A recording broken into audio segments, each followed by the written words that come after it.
Good morning. The first item of business is general questions, and our first question is from Rhoda Grant.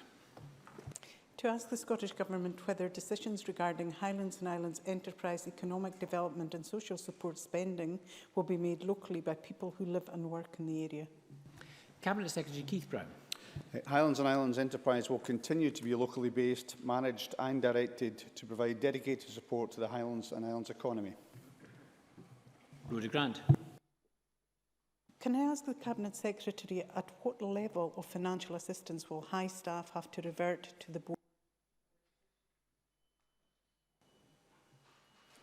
I'll repeat that. At what level of financial assistance will High staff have to revert to the board for a decision? While the Government insists that their support for their plan of an overarching board, none of the 126 published responses show that. Could it be that everyone else wants to see major decisions relating to the Highlands and Islands taken in the Highlands and Islands? Cabinet Secretary.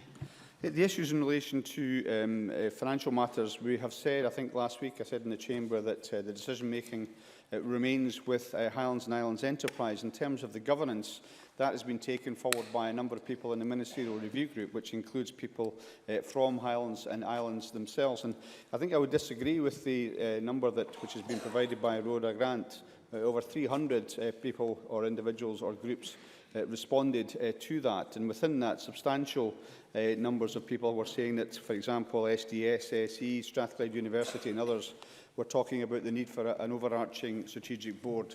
So there was support for that, there was evidence for that, but it's been our view that in relation to what High currently does, it does very well, but it's also the case that some other things which have been brought to the Highlands, for example, the first ever government to commit to the dualling of the A9, the A96, before any previous government did that, the establishment of a city deal, the work done by my colleague Fergus Ewing in relation to the Rio Tinto investments, these all have happened in addition to what High has done.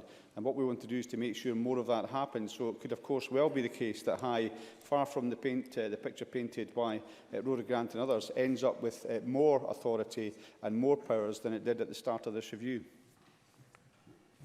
Can I take Kate Forbes? Thank you, Presiding Officer. When High's predecessor, the Highlands and Islands Development Board, was first established, its founder, Willie Ross, said the Highlands needed an agency with the powers to deal comprehensively with every obstacle in the way of economic and social improvement. Will High continue to be in a position to do that? Cabinet Secretary. The Government has made it clear that we will maintain the dedicated support, including High's strengthening communities remit, which I think is the basis of Kate Forbes' question. And that remit will be locally based, managed and directed by High, and will protect the unique services that High delivers for our Highlands and Islands economy. But as I said in my previous response to Rhoda Grant, it's our intention that High should be more than that in terms not least of potentially skills, but certainly in terms of international support for attracting international investment. We believe there's more that can be done in relation to the activities of High. So yes, those vital components of what High had done up till now will remain, but hopefully with additional powers and support from the other agencies which are subject to this review. Donald Cameron. The Cabinet Secretary will be aware that the campaign to save the High Board has received the support from its former chairman and member of his own party, the respected Professor Jim Hunter, who not only accused the government of committing an assault on its founding principles, but also said that in a country as diverse as ours, this centralism-run rut needs resisting. Does the Cabinet Secretary agree with the comments of his own party member? Cabinet Secretary. I think the SNP is a broad church. I think it's fair to say that, and we have people with different views within the party, which I think is important in a democratic party, which kind of gives a lie to previous accusations from that side of the chamber. But it is important to recognise, as I've done already, that the Highlands and Islands, of course, the Development Agency has substantial support within the Highlands for the work that it's done over many years. That is why we have said that we intend to maintain Highlands and Islands Agency. It will be enshrined as it is as a legal agency. The Chief Executive will remain there, the staff will remain there, the same people that are providing those vital services which are mentioned will also remain. But as I've said in relation to the two previous answers, we think it's possible to build on what's been done there and to achieve even more. Question number 2, John Lamond. Thank you, Presiding Officer. To ask the Scottish Government what its response is to concerns regarding the future of the Jim Clark rally. Cabinet Secretary Shona Robertson. The Scottish Government recognises the importance of events such as the Jim Clark Rally, but we also need to balance the potential for economic benefit from such events with the imperative for a high degree of safety, both for spectators and road users. John Lamond. I thank the Cabinet Secretary for that response. I welcome the fact that we now have some progress on the investigations into the tragic events of 2014. The Jim Clark Rally contributes greatly to the Borders economy, and its loss over the last few years has really impacted on local businesses. Thoughts are now turning to the 2017 event, which the organisers have told me is within weeks of being cancelled.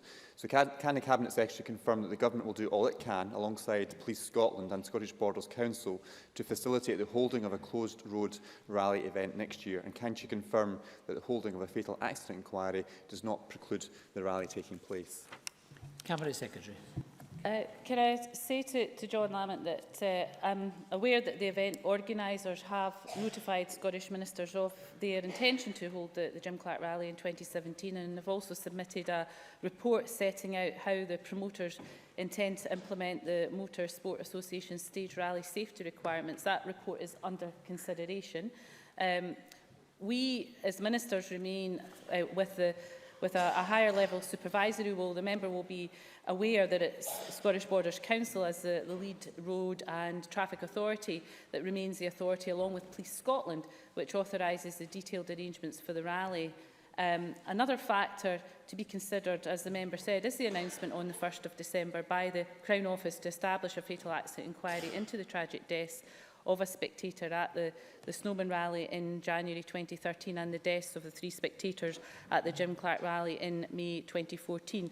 I'm happy to make sure that the member is kept abreast of the report being under consideration and any further developments, and I can ask the Minister for Public Health and Sport to write to him to keep him appraised of the facts. Question number 3, Stuart McMillan. Thank you, Presiding Officer. To ask the Scottish Government what action it is taking to ensure that the NHS has sufficient stocks of blood for the winter period. Cabinet Secretary Shona Robson. Each year, the Scottish National Blood Transfusion Service, SNBTS, makes robust plans to raise awareness of the need for blood donations during the winter period and maintain supplies of blood across Scotland. SNBTS employs various strategies to boost the number of donors. For example, through the period, SNBTS will be contacting existing donors to build supplies of each of the 8 major blood groups, and a television campaign commenced on the 28th of November, supported by a digital campaign. I'd just like to take the opportunity, Presiding Officer, to thank all donors for their support, and I would encourage everyone who can to donate. Stuart McMillan. Thank the Cabinet Secretary for that reply. Blood stocks have a limited shelf life, thus it's impossible to stockpile supplies, and I think it's something that we would all accept. However, at the beginning of the week, O negative, O plus and B negative were down to 5 and 6 days supply. Will the Scottish Government increase the promotional output for the annual Give Blood campaign to encourage more people to either give blood for the first time or to return? Cabinet Secretary. The Scottish National Blood Transfusion Service aims to stock a 6-day supply of every major blood group. At the current time, they have 6 or more days supply of all but 2 of the 8 main blood groups, with a 5-day supply of O positive and B negative blood. As a result, they do not currently have significant concerns about stock levels at present. However, we will, of course, fully support SNBTS's publicity campaign to encourage more blood donations over the winter period. In addition, we're supporting their efforts to encourage new donors. And as I said in my earlier answer, if you've never given blood before, you couldn't pick a better time to start than during the festive period. Question number 4, David Stewart. Thank you, Presiding Officer. To ask the Scottish Government what action it's taking to assist sites in Scotland that are preparing to apply for licences to operate as spaceports. Cabinet Secretary Keith Brown. We remain focused on ensuring that a spaceport is based in Scotland, and the Scottish Government and its agencies will provide advice and support to any Scottish airfield that wishes to pursue the spaceport opportunity. The Modern Transport Bill, which includes the spaceport legislation and the licence process, is not due at Westminster until early 2017. It will then take a year to become law, so the Civil Aviation Authority is not expecting to issue the licence process until 2018. We await clarification from the UK Government regarding the infrastructure requirements involved in becoming a spaceport. This clarity is necessary to allow sites to develop viable business models for possible spaceflight operations. The Scottish Government and its agencies will continue to support Scottish sites in any way that they can at the appropriate time. Currently, each site has the ability to have direct contact with the CAA for updates and inquiries on the process. David Stewart. The Cabinet Secretary would be well aware that the UK space sector is one of Britain's fastest growing and most innovative industries. The Discovery Space UK bid to licence Machrihanish as a horizontal launch spaceport facility would be the UK's first commercial spaceport. A fully functioning runway already of 3,000 metres is already an alternative landing site for the US Space Shuttle. Will the Cabinet Secretary look again at enterprise area status for Machrihanish, an area that outscored two existing enterprise areas in the 2011 appraisal process? Cabinet Secretary. As I said in my initial response, I would say to David Stewart that it's really up for each area to say if they want to participate in this bid and also to put in place the things which they think would advantage that application. And I say that because until it's obvious from the UK Government's taking through of the Modern Transport Bill what the infrastructure requirements and the business models would be for a spaceport bid, I think it's necessary that we have the clarity on that before individual applications or areas which want to apply actually put together their infrastructure and other supporting initiatives in order to help that bid. So I think we really have to await that clarification before we can take forward further commitments in relation to any particular bid that arises. John Scott. Thank you, Presiding Officer. Cabinet Secretary. Following the signing of the Memorandum of Understanding between Prestwick Airport and Houston on Tuesday, does the Cabinet Secretary agree with me that provided Prestwick Airport can meet the licensing obligations, it is now the preferred site for horizontal take-off space launches in Scotland, and that Prestwick MRO infrastructure could also be used to support vertical take-off space launches at other Scottish sites? Cabinet Secretary. What I've said in relation to the previous response applies to any sites, but I do, of course, recognise some of the points made by John Scott in relation to the work that Prestwick Airport has undertaken, and also the advantages, as I mentioned, the advantages for Machrihanish in terms of the runway and so on. So I think Prestwick Airport is putting in place an awful lot of infrastructure. They have certain benefits already, of course, but it would also require, as the member well knows, further infrastructure development for Prestwick were they to take forward a bid. But again, both for Prestwick and for Machrihanish, both will want to see the progress of the bill going through the UK Parliament to know exactly what the infrastructure requirements will be and also the best possible business model should they decide to bid. Kenneth Gibson. Thank you, Presiding Officer. I hear what the Cabinet Secretary actually says, but as John Scott pointed out, Glasgow, Prestwick Airport and Houston Spaceport have formed an exciting new partnership and met just 2 days ago. And Prestwick already has 3,000 aerospace engineers working there. Will the Scottish Government now finally commit itself to the bid from Prestwick, which is an airport, not an airfield like Machrihanish, in order to boost Scotland's chances of securing the UK and Europe's first operational spaceport? Cabinet Secretary.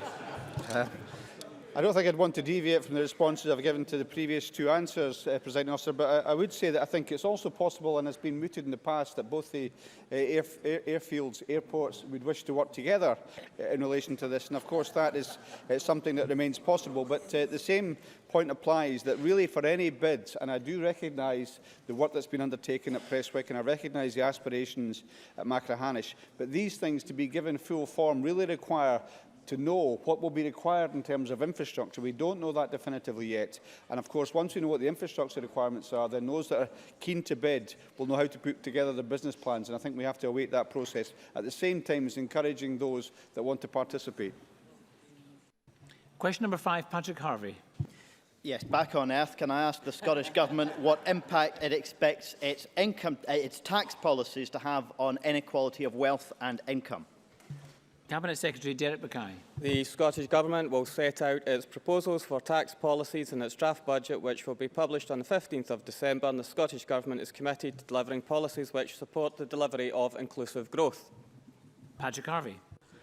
The Cabinet Secretary has said on many occasions, and I agree, that it is wrong to give a tax break to wealthy people, particularly in the current context when very many people are struggling. But the cumulative effect of the personal allowance change at UK level and the Scottish Government's proposal to change the threshold on the higher rate will mean a tax cut for high earners of about £178 a year. This at a time when the Scottish Government does have the ability to claw back what's been given by the UK Government to the wealthy and ensure a more progressive policy. If the Scottish Government's not going to do that, what's the Cabinet Secretary going to spend his extra £15 a month on? Cabinet Secretary.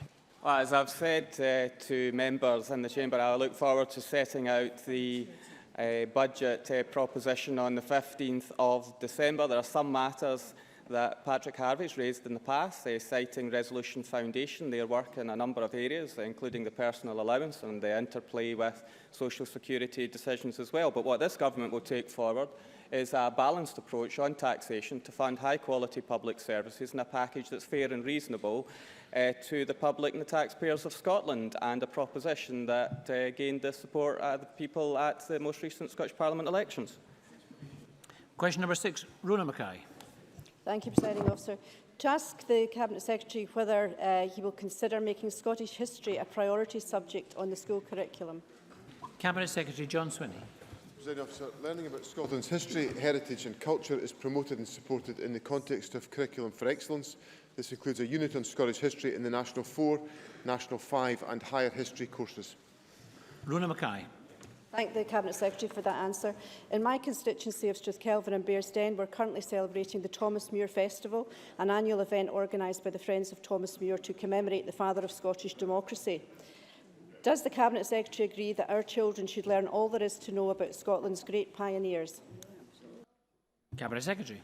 Yes, I do, and I think it's important that there is a deep understanding of the figures in Scottish history who have shaped our country, shaped its values and shaped its identity. And I think the opportunity for this to be developed through our curriculum is a significant opportunity for schools and for young people to appreciate the depth of Scottish history and the contribution of individuals such as Thomas Muir to the formation of what we know to be modern Scotland today.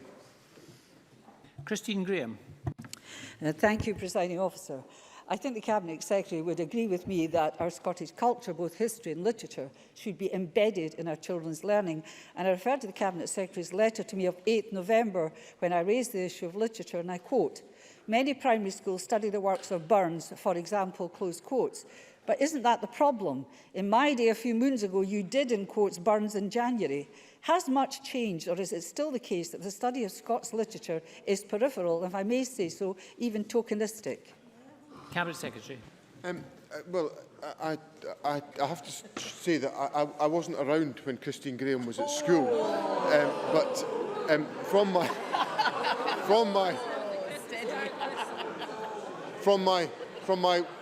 my wild speculation of what might have been going on at that time, I think it is very important that there is a broad understanding of the contribution to literature from Scottish authors. And I think I see evidence of that in a range of different ways within the school curriculum. The understanding of the work of our maker, Jackie Kay, is important. There is within some of our certificated qualifications a requirement to consider a text from Scottish literature. So in all of these respects, there is, I think, due account to be taken. But the serious point that Christine Graham makes is that there is a significant contribution from Scottish literature to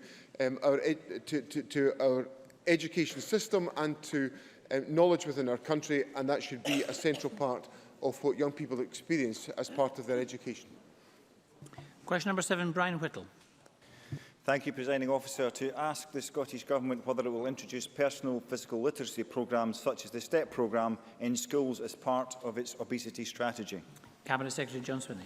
Presiding Officer, the evidence on tackling obesity says that for success we must maintain activity across a wide range of actions that make it easier for people to be more active, to eat less and to eat better.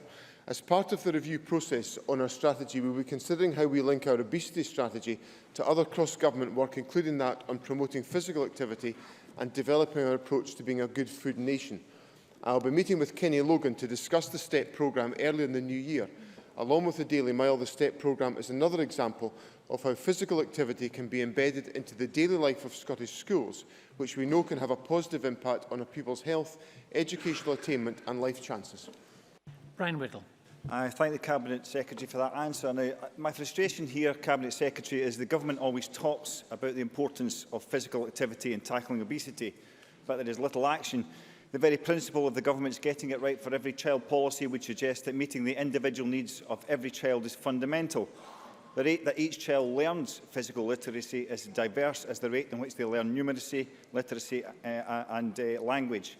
Given the recognition that there is an alarming decline in child activity rates linked to the rise in obesity and poor mental health, why does the Government treat physical literacy as the poor relation in a child's education?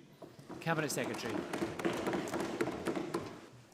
We've been round the houses of this question before, Mr Whittle and I don't recognise the portrayal of Scottish education that Mr Whittle sets out to Parliament today.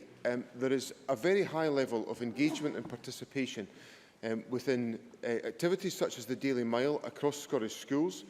98% of schools are fulfilling their commitments in relation to physical education. And I see countless examples as I go around the country of schools taking every effort to encourage physical activity and exercise and an emphasis on health and well-being within the activities of Scottish education. So I'm very committed to this area of activity. I think it's reflected within Education Scotland, and I hope that Mr Whittle can recognise some of the achievements that have been made by Scottish schools in promoting physical activity amongst children.